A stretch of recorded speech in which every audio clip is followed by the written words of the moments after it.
You're listening to Changing Reality. Changing Reality, where we bend reality all across the world. Only on WQHS Radio. So hi everyone and welcome to another episode of Changing Reality. Welcome one, welcome all to all of our returning viewers. Thank you so much for joining in. We appreciate you every single time. And to all of our new viewers, where have you been all this time? Didn't you know that this is the place to be? But anyway, for all of our new guests, Changing Reality is essentially a show that features phenomenal people from all walks of life who are in essence changing their own reality.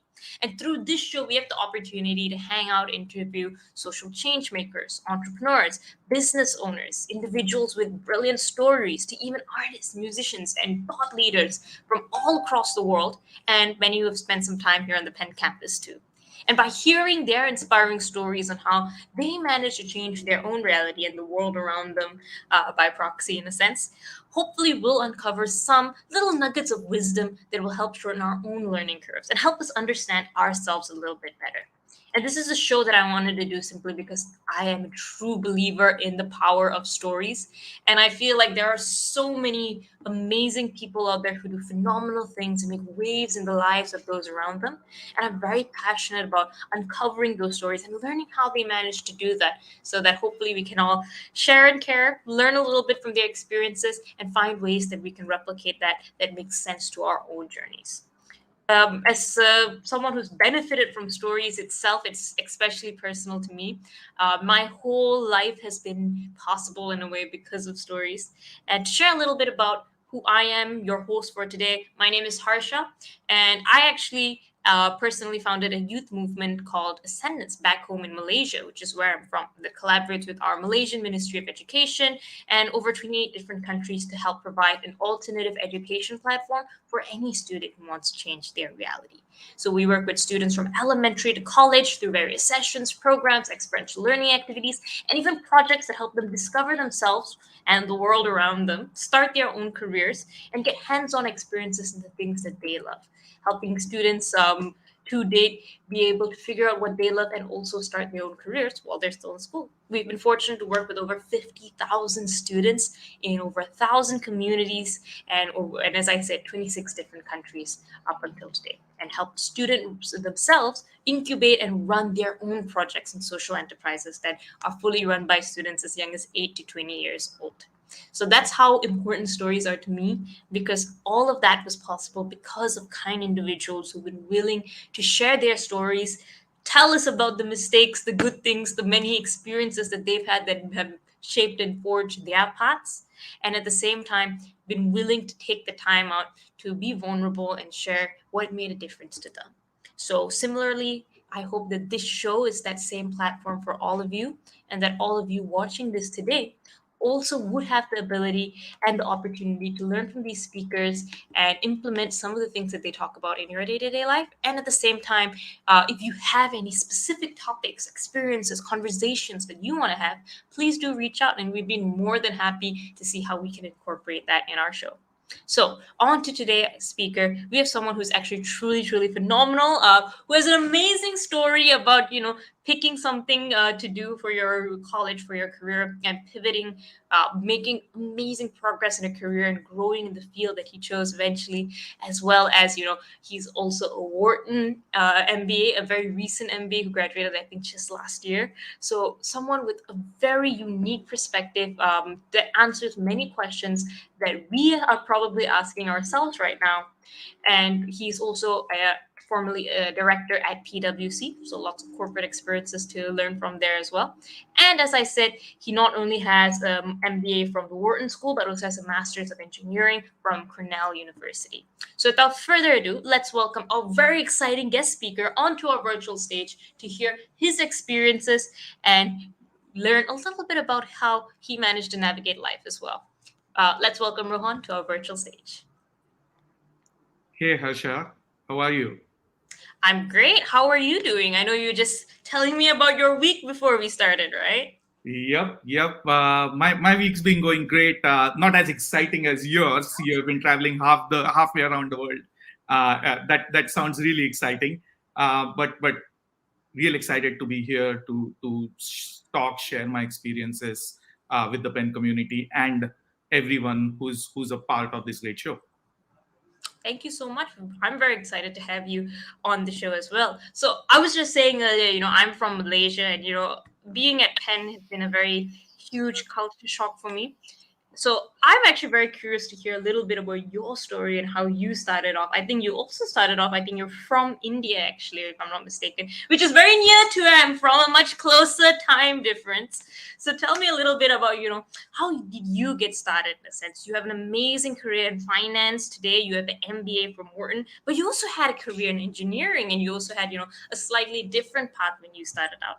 So let's rewind the clock to, when you were a kid, in a sense. What were the things that you were passionate about, that you were interested in, that you remember now, kind of looking back? Actually, that's a very interesting question, and when I started off, my goals, my aspirations were very clear, and then they became muddled and muddled and muddled until the time experiences brought some clarity as to what you wanted to do, what you didn't want to do. So, as a kid in India, in growing up in the 90s, if you had acumen in math, usually the career path that you would take was to go into engineering, and my life was no different in that sense. Halfway through my undergrad, though, my dad, mysteriously, he knew better than me. He knew me better than me, but he picked me to be the guy who would not just do well in engineering, but had a knack for numbers. So he connected me to his stockbroker, his CPA, and kind of got me introduced at a very young age to his investment management.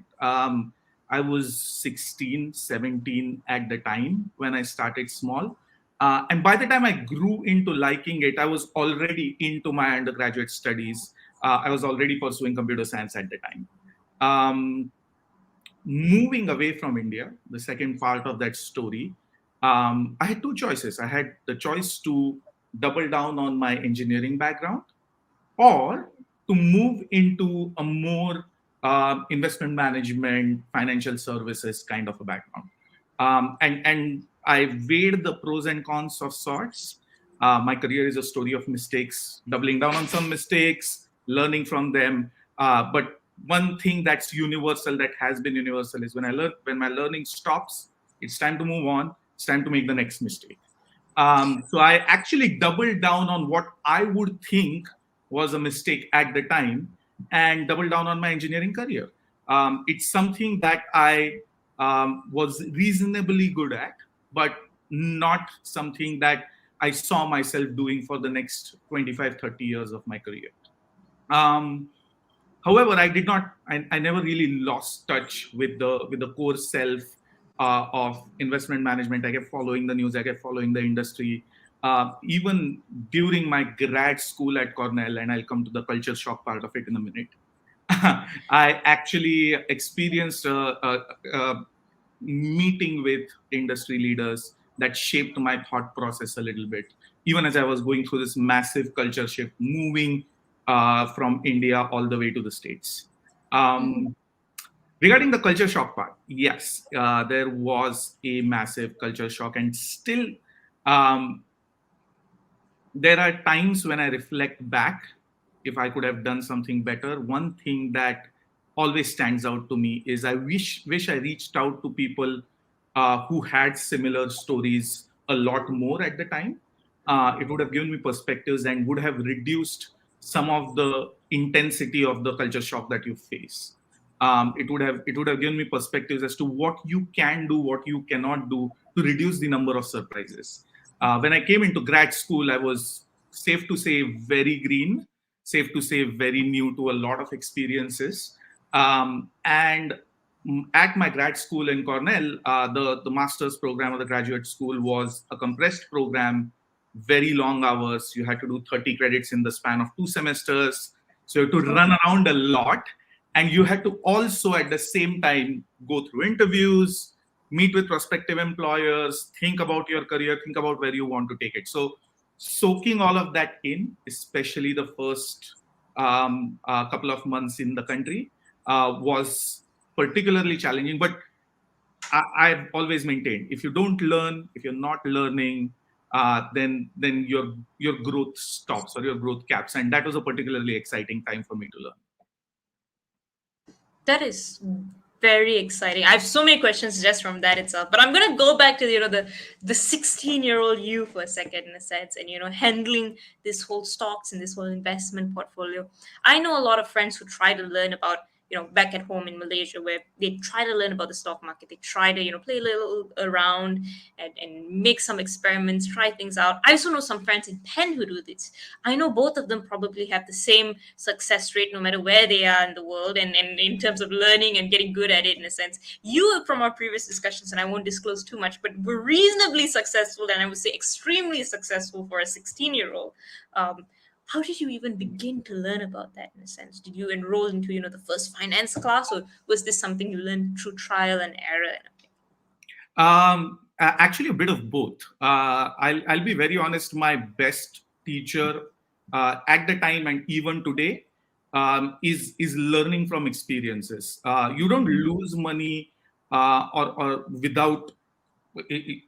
without gaining experience out of it. If you don't get experience out of it, then it's just a loss. If you gain experience out of it, well, then you actually made an investment into your future experiences, right? So that was my philosophy when I started off. I read a few books, went to a few classes. At the time, the Bombay Stock Exchange held a bunch of classes for rookies like me to know and learn the process, know and learn the pitfalls that new investors go through, how they acclimatize to the cycle of investing, and all of those experiences really helped over the years.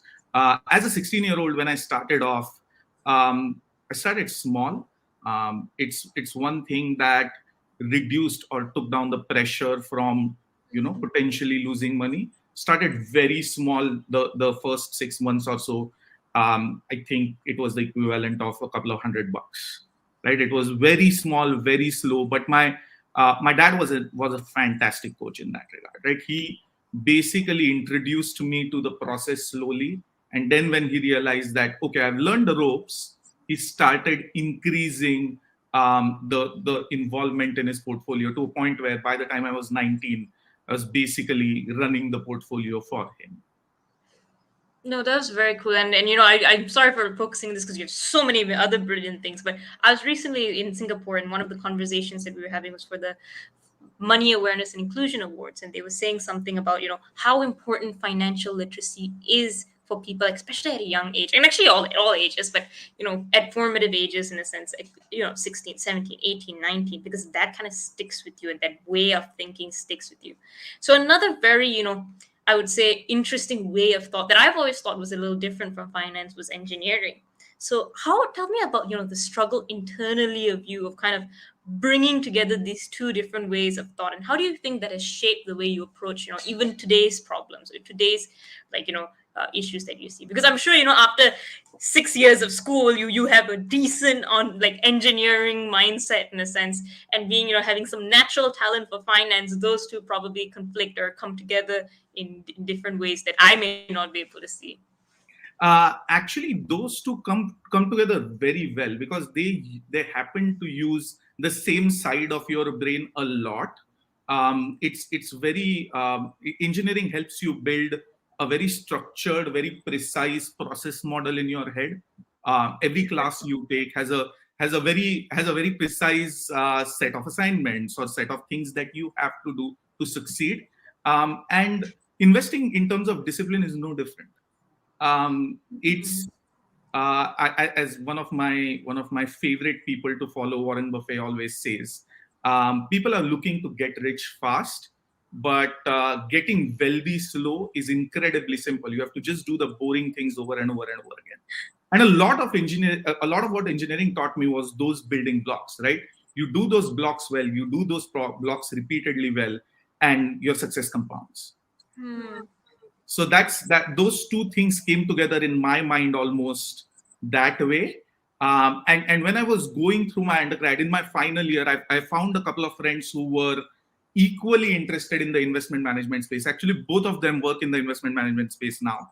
We came together and we actually did a project in math lab where you could perform the technical analysis of stocks. So we brought engineering and financial services together in our very early on undergraduate project that we did towards the end of our undergrad school.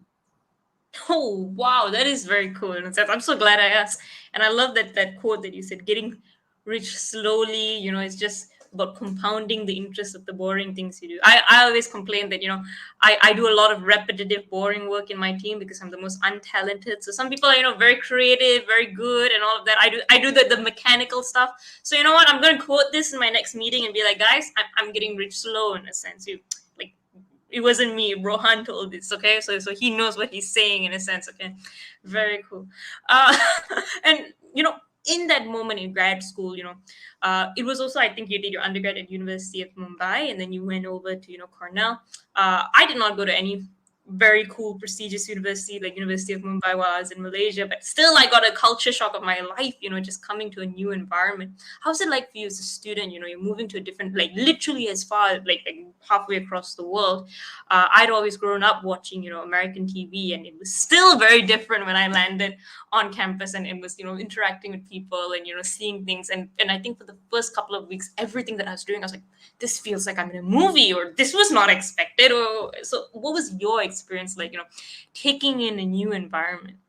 Actually, I was blessed in some ways because the first time you land in a country after the long 20-hour flight, especially as we come from the eastern part of the world, I landed at EWR not too far from where I am right now, and I count my blessings. My brother, who has been a constant force in my life, my elder brother, was there outside the airport to pick me up. A lot of my batchmates in school had very different experiences where they were picked up by complete strangers, took cabs to the campus.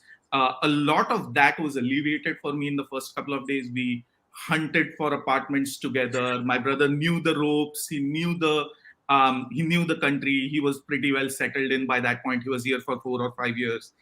So it was in the first couple of days were a lot simpler and a lot more peace of mind for me. But beyond the first 2 days, it was kind of that time when the weekend was over. He was going to leave. He had to go back to work on Monday. And you suddenly felt it sink in that, okay, I'm on my own. This is the first real time in life that in 100-mile radius, the protective cocoon just doesn't exist. And that hit me in the first 2 days after my brother left. This is a very funny story. When you come from India, a lot of the phrases that you use that are simply so societally acceptable in India are found to be are just cultural differences, right? Are found to be, oh, are you doubting me? So, for example, in India, if you say, Professor, I have a doubt, it usually means you're not doubting what the professor is teaching you. You have a question that you need answered. Like, I have a doubt about my own ability to understand this. Okay, I got that. All right. Yeah, I'm not doubting you. I'm doubting my ability to understand this. So I'm asking you a question. It's more that, and it's very accepted in India, right? It's the norm. It's accepted in India. But here, when I raised my hand and I said that, my one of the industry leaders in distributed computing, Fred Schneider, was basically like, I'm sorry, do you have a doubt or do you have a question? Clearly he knew more than me about what was going on.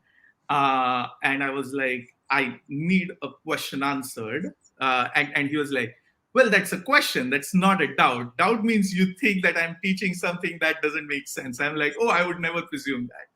That was kind of my first foray in my first class, in my first semester here. And I was like, okay, lot to learn.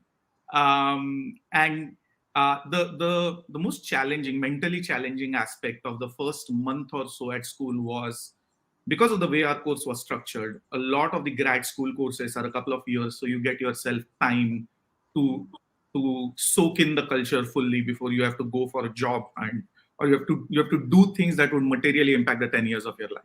At Cornell, that's a little different because you have 2 semesters.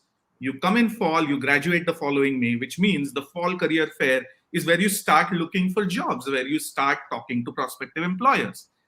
And that part was a little challenging because you're not fully attuned to the culture of the country. You're still learning the mannerisms. You're still learning something as basic as having a 2-minute discussion about, hey, how your day was, how your week was. Culturally, doesn't happen in India a lot. Culturally is the norm here, right? A lot of those things I could teach myself consciously, and I could see batchmates around me who came from different parts of the world trying to teach themselves very similar things. So we kind of had those discussions in the evenings after classes while having meals together. Hey, what are you doing differently? Because I feel like a complete imposter. I have no idea what's going on. And everyone kind of shared their experiences, and you felt more in place. Because make no mistake, I felt the imposter syndrome in every single school that I went to. So you are obviously very, very successful now. So I would like to ask, before we kind of jump forward in a sense, does the like how do you manage imposter syndrome? You gave a very nice framework for this the last time we spoke. In a sense, you said something like, you start like not even knowing that you don't know, and then you kind of end all the way now knowing at the very, like, or at least you know that you know. So how does like that imposter syndrome play into your understanding of people and the world and your place in it? So I went through very distinct phases in my career. When I had the exuberance of starting off in the industry, I always thought, hey, I could be the smartest person in the room. Yeah. Then as I knew people around me, learned from people around me, I started having doubts about that. I was like, maybe you're not the smartest person in the room.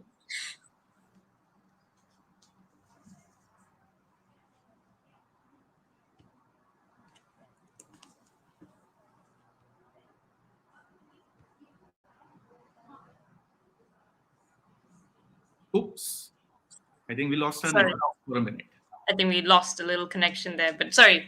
uh I'll go once more. So in my short, sweet career that I have had, it started off with thinking that maybe I'm the smartest person in the room, the exuberance of starting off, being really excited, to having doubts as to whether I am the smartest person in the room or not, to knowing definitely that I'm not the smartest person in the room. And by the time I reached Wharton, or maybe even a couple of years before that, trying to learn from the smartest, right? It became a journey of, if you're the smartest person in the room, you're not learning. mhm. And not learning makes me very uncomfortable. It makes me realize that I am in that comfort zone. So every time I am in a room, my first unequivocal thought is, am I the smartest person in the room? Or do I think I am the smartest person in the room? The answer is usually no, because there are a lot of smart people that I work with. I've been privileged in that sense. There are a lot of really smart people that I went to school with, really privileged in that sense. But learning from the smartest, learning from the people who are around you, who have just had life experiences that you have not even thought of, automatically broadens your horizons, automatically broadens your perspectives. But to your point regarding comfort zone, I've always uh, had a heightened sense of, is my learning curve dwindling? Is my learning curve stopping? And a lot of times I have recognized that you don't realize that you are in this comfort zone. External perspectives help a lot. For example, my switch from my first job to my second job was when I realized that a colleague left for consulting. And I'm like, I see why you left. I had a coffee chat with her. I was like, I see why you left. After hearing her say that I was not learning anything new, I was doing rinse and repeat, which I was good at, but I needed something new. I needed a new challenge. And that external perspective helped shape my, you know what, you're right. Maybe I'm also hitting that point. A lot of times I did not realize on my own that I was in the comfort zone, and external perspective helped a lot there. Very, very nicely said. And speaking about external perspective, one of the things, you graduated, you were going to the working world, and I think around that time you were deciding, how do I make that switch in a sense from engineering and the things that I was doing. you were doing at that point in time into something a little bit more finance orientated in a sense, and you were reaching out to alumni, you were reaching out to different people that you could speak to. In that moment when you wanted to make that switch, you had in a sense a rough goal of what you want to do. How do you find the right people to advise, the right people to speak to? Actually, I have when I reached out to people, I found it incredibly, refreshingly surprising that when even when people were extremely busy, they still found the time to invest in you to figure out, hey, can we grab 15 minutes? I want to know and learn your story. People are very forthcoming to me regarding that. Like I've had success with cold reaching out to people on LinkedIn, or emailing my school alum, or emailing someone who's 15 years ahead of me, just by the experiences that they have had. And people have been incredibly helpful in reaching out. The only key that I found to that is you keep asking. If you don't ask, you don't get. You keep asking the questions, you keep asking for people's time, and you will eventually find the people who in your interest area or your interest arc will have done enough for you to gain from their perspectives. If you don't ask, you don't get. It's as simple as that. You miss 100% of the shots that you don't take. Take your shot. Maybe it works, maybe it doesn't. The ones that work, though, work phenomenally well, because you have learned from people who have done certain things in their career that work for them, made certain mistakes over the years that you can just fast forward yourself for. You can just not make those mistakes. You can just learn from how they did it. And then some of those perspectives shift with time, right? For example, very early on in my career, I talked to someone who had 20 years of experience, and they found which experiences would be relevant to me versus their early career experiences, which may not be that relevant since the world has shifted so much. And sometimes it's contingent on you to find information that would be useful to you and keep following up. And that has helped me tremendously over the years. Very, very well said. Tell us also about that pivot that you did make and how you really strategically, I think you took one role after another and slowly moved into it. I think that's a very relevant experience, especially now when a lot of people, I think it's kind of natural for people to exit college, start working somewhere, and then go, wait, maybe this is not the thing that I want to do in a sense. But you did it in a very strategic way. So tell us a little about that journey that you had.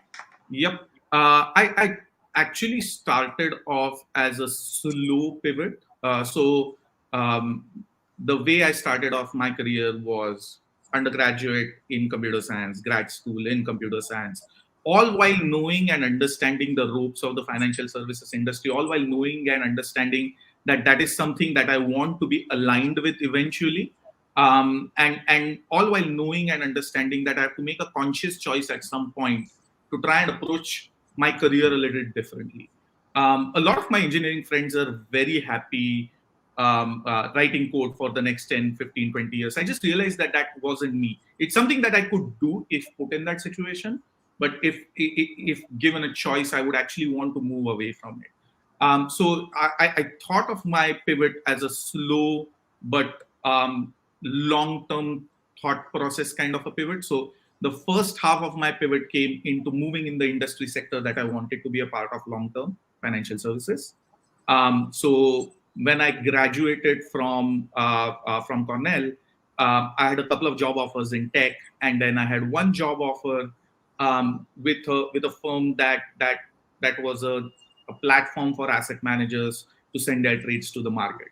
That was although the offers in tech were a little more attractive, it was like taking a step back in terms of comp to go into the industry that you wanted to go into. So that was my pivot point number one. And then after 2 or 3 years, when we were talking about comfort zones, when I was at the point where I had learned about this particular product and consulting for this particular product, I was in professional services implementing the product at asset managers. I felt like I needed breadth at that point in my career because the narrow niche within financial services, the front office asset management that I learned, I wanted to learn a much wider scope within the industry. So I thought that general consulting would actually give me that. And again, used a lot of external perspectives, talk to my friends who were in consulting, talk to the friend who was moving away from my current employer into consulting, and eventually made that pivot into general consulting with the goal of expanding my career horizontally, as in not having a specific asset management niche, but knowing and understanding the capital markets, knowing and understanding what processes get followed, knowing and understanding how the industry functions. That helped me a lot. So I made a slow pivot. It took me about 3 years to make both those pivots. The first pivot was into the industry that I like. The second pivot was into a functional role that I have enjoyed over the last decade or so. And I will continue to pivot with one thought in mind as always, right? Keep learning. The minute your learning stops, you're in a comfort zone. Have a chat with people who have been in similar positions. That has been my rinse and repeat formula. It has worked well in most cases. People have been very willing, very open to share perspectives. Just reach out. That has been my mantra. Reach out to people, and you'll eventually find people who will be willing to partner with you. No, very, very like very good advice, and I like how, to make an engineering joke, you did both kind of a y-axis and x-axis pivot um, to the place that you wanted to be, and touching on that whole idea of making sure that you're not always too in your comfort zone. You're always learning. You're always growing. I'm sure that that's not something that ever stops. In a sense, I think even today I was just talking to a mentor of mine, and they were saying if I don't do something new every 5 years, I can feel myself starting to decay almost, in a way, which I thought was a very poetic way of saying it. In your experience, in a sense, I'm sure you've had moments where you jumped like from one organization to another to find growth, and also within an organization you'd have to pivot internally in within that to find a growth opportunity. How do you navigate both of these situations, and how do you know like where growth is? Because it's not there at times. You're doing a role, you're feeling your heart move away from it, but where do you find it, in a sense? So two or three sources that I found particularly interesting. One of them we talked about extensively, talking to people who have seen explosive growth paths, who have seen different types of careers. In fact, I've found it to be the most helpful to talk to people in different industries, because sometimes your industry gets siloed in to certain types of problem solving. And it's great to learn from other industries and how they solve problems, how they approach challenges. Sometimes it's an asymmetrical, non-linear solution to a problem that you just bring to the table because you have been in another industry. And that's one kind of path that has helped me grow tremendously. The other path is um, always trying to follow what trends are doing, because trends are very powerful and sometimes not so powerful at the same time. It's a double-edged sword. Some trends fizzle out, some trends are here to stay over the next 15, 20 years, right? For example, when 20 years or 25 years ago internet became this massive thing, it was almost like a platform or a solution that was in search of problems to solve. We are going through a very similar transformative journey right now, where we have other technologies that are coming in, that are solutions in search of problems to solve. When internet came, e-commerce came a few years later. So e-commerce became the problem that the internet solved. Amazon became a thing, and then the internet solved a lot of global connectivity issues. You and I are having this chat. So the use cases evolved over the years, but if you are following the trend and what problem it could solve, you could be the next growth driver. Instead of searching for growth, you could be that person who actually commanded that growth. But understand where the solutions lie and what problem you're trying to solve. If you're trying to solve a problem and a technology does not fit, move on to the next thing. That's fine. Not all trends are meant to solve every problem, but there are certain specific trends that you can decide on your growth path how they would help you. But that is more being attuned to what trends are currently in your industry and outside your industry. And in that ways, Wharton helped me a lot, because you're in a classroom with people from 25, 30 different nationalities, different countries doing different things, different industry sectors doing different things. You have a hospital CEO, a submarine commander, someone who is working for a senator, people who have done very well in corporate life, lawyers, all in a classroom, right? Different perspectives about what they think is the next growth path.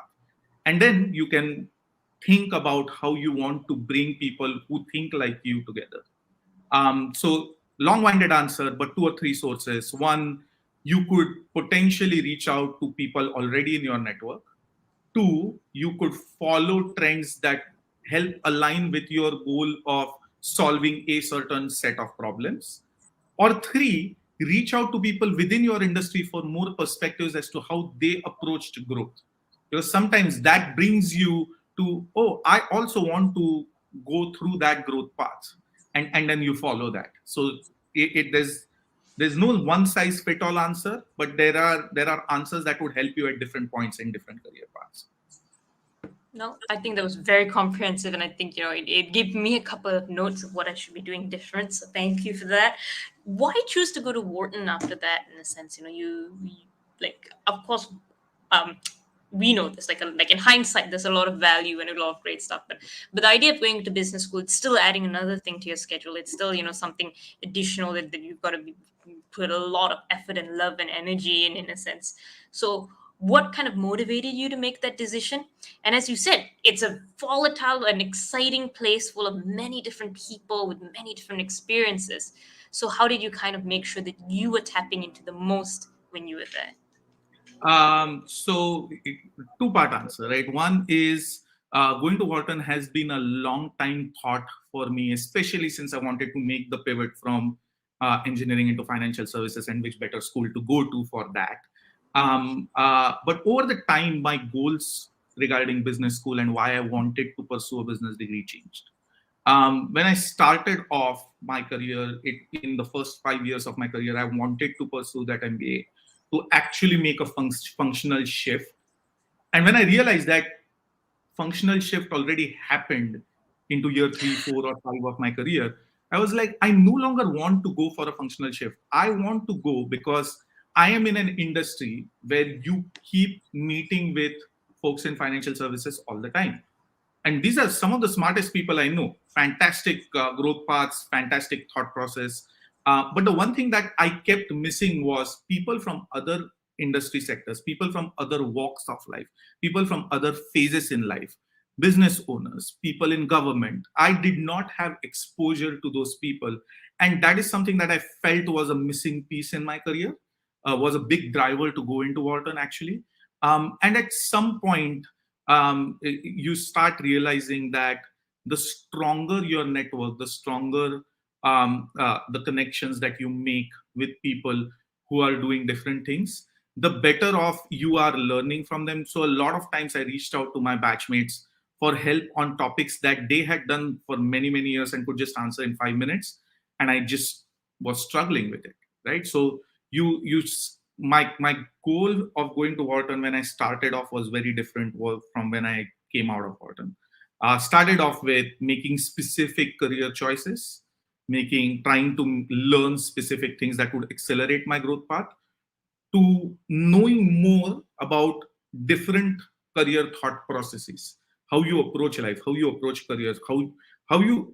A few of my batchmates had kids through this massive commitment, how to manage your time. A lot of those things come to you through these learnings, through these experiences. And in hindsight, Wharton was fantastic in that regard for me. Some of the smartest people I met.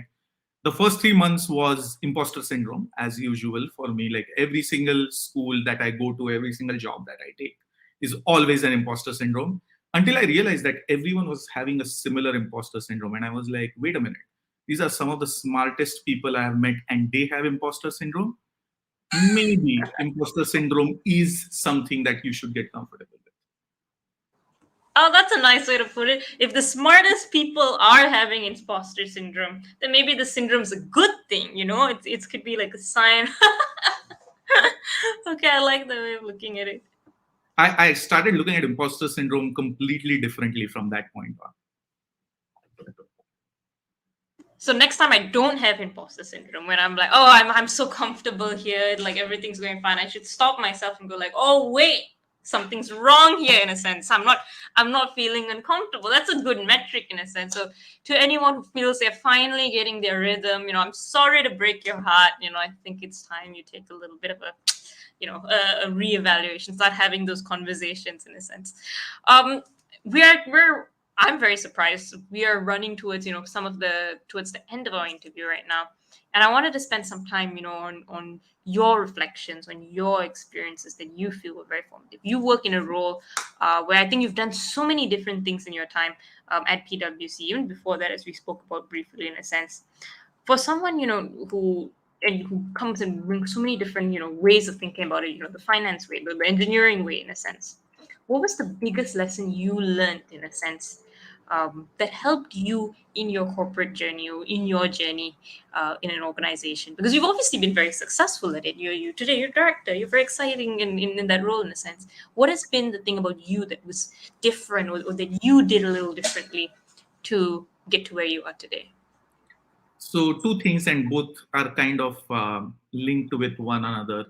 One is the first mistake I made. I always thought of mistakes as a problem. When you're very successful in your academic career, you kind of get tuned to the fact that, hey, how am I not good at this? And the You gotta first get the straight A's, yeah. you always think of it as a failure if you're not good at something. And my first year in the industry, I was like, you're not good at this, and you need to get help.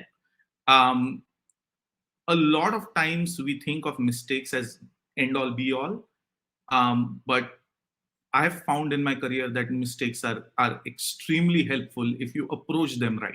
If you approach them as learnings into your next thing that you do, they're incredibly helpful. In fact, they are the most helpful thing that can advance your career one after the other.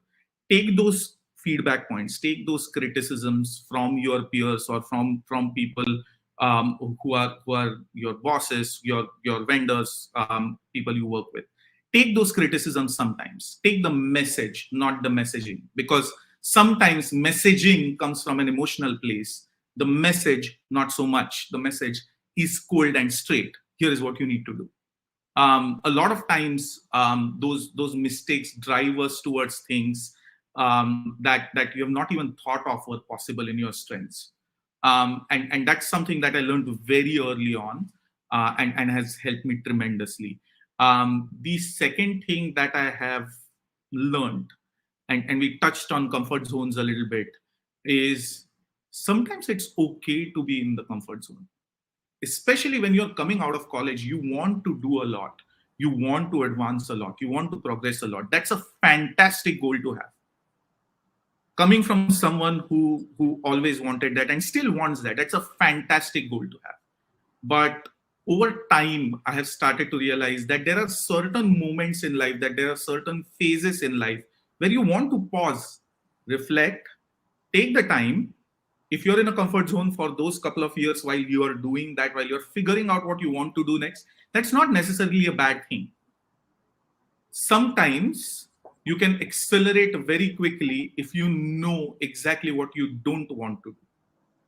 A lot of people talk about knowing what you want to do, but knowing what you don't want to do helps you equally, because it automatically helps shape, okay, these are my choices of what I want to do, instead of saying I want to do one particular thing. And then you start approaching those choices, you start approaching the overlaps to those choices. So a lot of times we are told that comfort zone is a bad thing, and in a lot of cases comfort zone actually takes you away from growth. But temporary comfort zone is not necessarily a bad thing. And I go back to Warren Buffett regarding this, right? He's holding one of the biggest cash positions in Warren Buffett in Berkshire Hathaway history today. But that is a pause, right? Not because he stopped investing, but because he views that he needs to reassess in his own mind where his next investment should come. And a lot of times you need that reassessment, you need that time to pause. And when you're pausing, get other perspectives. I 100% agree on that. I think it's that whole ability to breathe, because I feel like sometimes when you run, It's like literally when you physically run, your senses become so narrow. You're looking at the next thing, the next thing, the next thing. You're always on the go in a sense. And I think there's so much value in being able to breathe, sit, reassess, let the muscles heal, decide on where you're actually supposed to be running to in a sense. I agree with that in a sense, and I found it to be very personally valuable. But slightly, the hypocrite in me finds it very hard to do that and very hard to pause at times. Just because I think, you have that mentality of like, if I don't do it now, it's never going to happen. If I don't take every opportunity, I'm gonna fail miserably in a sense. And this always, I think I'm more motivated than fear, from the fear of failure versus the actual progression of success at times. So I guess one thing you like I always ask people questions, but I think what I should ask you is, what are the questions that I should be asking myself, or for all of us watching, what are the questions we should be asking ourselves, so that we know when to slow down, we know when to speed up, we know when to kind of have that. How do we figure that out? Like what phase we should be in? I've used a rubric, and that rubric has evolved over the years. I'll admit to that. I've used a rubric that has worked reasonably well. It doesn't answer all the questions, or it doesn't give you a definitive crystal ball type answer that you should do this, but it helps you direction set, right? If you are doing something rinse and repeat, is it serving a purpose? So that purpose can be, for example, if you are going for your startup, going from 100,000 users to a million users, is that growth path enough? That is one thought that you should internalize, and that answer can change, right? That those are answers that change. If you ask the question right now versus a couple of months from now, those are answers that can change. That's one thought that it should be a part of your rubric. The other part that should be a thought of your rubric is, am I breaking something else while trying to do this? And breaking in a good sense, not breaking in a bad sense. Am I trying to break something to take me out of the comfort zone towards my next big thing? Am I breaking something else? If the answer to that is no, then maybe you want to break something. Maybe you want to think about where your next growth path is going to come from. And then the third, which is the most important thing, is we have talked a lot about career. We have talked a lot about growth. A lot of times, health and family take a backseat. And is your comfort zone actually serving a purpose of health or a purpose of focusing on family? And that's something that this third part of my rubric got added over the years. In my 20s, I never thought of it this way. As have grown over the years, that's the one thing that I added to my rubric, because it progressively becomes an important part of your life, and that's the part that you don't want to ignore, right? Because you will move on from career opportunity to career opportunity, but you will not move on from family to family. You will not move on from health to health. That is never a thing. So you want to focus on those parts of your life. And that's usually the rubric that I follow, right? One focuses on the personal, one focuses on the growth, and one focuses on, is your current path serving a purpose? Very, very, very nice note to end on. Thank you so much for, all of your stories and rubrics and amazing words of wisdom like that you've shared with us. I learned a lot. I even had to write a few notes while you were talking, because I was like, there was that growth thing I was not supposed to, I forgot to do, or I did not prioritize that. I need to remind myself to do that. So thank you so much for sharing your thoughts with us. And I think I speak for our audience that we had so much fun talking to you, and I hope that you had as much fun speaking to us as well. I had a lot of fun, and I'm always happy to connect one-on-one to our audiences. If anyone wants to reach out, drop me a LinkedIn ping, drop me a ping wherever you can. I'll try my best to reach out as soon as I see it. But practically, I try to reach out to the people who reach out to me, because it's just paying it forward in a lot of ways. A lot of people have helped me get to where I am, and I would like to pay it forward. Thank you. Thank you so much for your time. And as always, it's a pleasure talking to you, people who do their best to pay it forward. And I appreciate you and every person that you've helped and helping us on this show as well. And to our audience, thank you for joining us as well. It's been exciting back here in Changing Reality in this episode. I think it's our first episode of the summer, which is always fun. And see you guys again next week for Changing Reality. Bye. Thank you, Harsha. Bye. You're listening to Changing Reality. Changing Reality, where we bend reality all across the world. Only on WQHS Radio.